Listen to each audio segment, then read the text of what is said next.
Përshëndetje të dashur Pritsjapër, mirë se erdhët në Letra të Fejnë, jam Diana, do bëjmë leximin e juaj të radhës.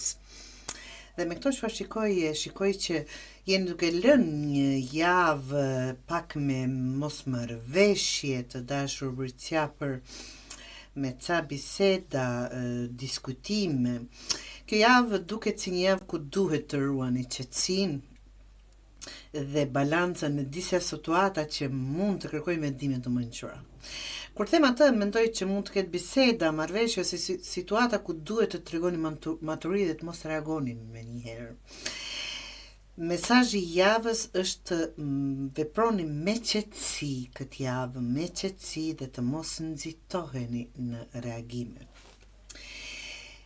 Kalorësi i shpatës tregon një energji të shpejtë dhe situata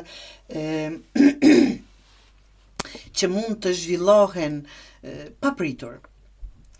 Një bisedë fortë, mund ta thosha më shumë zënka, një person që vjen shumë direkt me një çështje apo ju vet, ose një situatë që kërkon reagim të shpejt apo ju vjen një reagim i shpejt.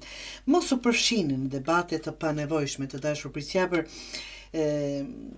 Jo çdo provokim meriton përgjigje. Mund të ketë qenë provokim, mund të ketë qenë, po që duhet ta merrni shtruar dhe të mos reagoni, nga që nuk ja vlen.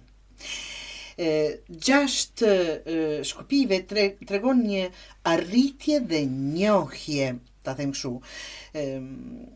Kjo del jashtë asaj që ishim duke folur, sukses në punë, vlerësim nga të tjerët, ose një moment ku ndiheni të vlerësuar për atë që keni bërë.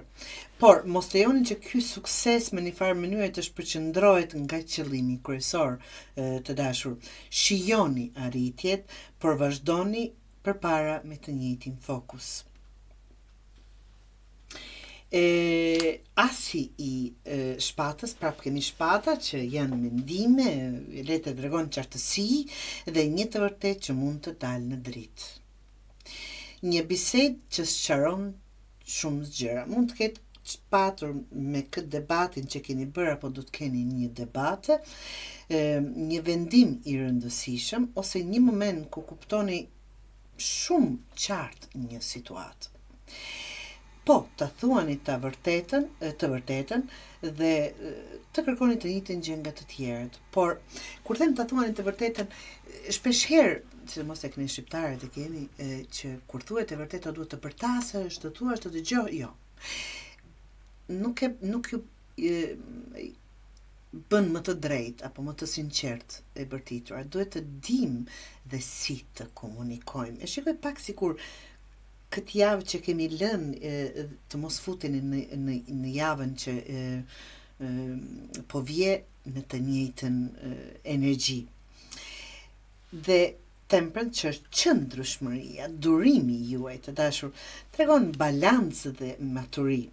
Çfarë mund të ndodhë në fund të javës? Nëse veproni me qetësi dhe maturi, një situatë që mund të duke e tensionuar, apo që është e tensionuar, mund të stabilizohet dhe të gjejë ekuilibër.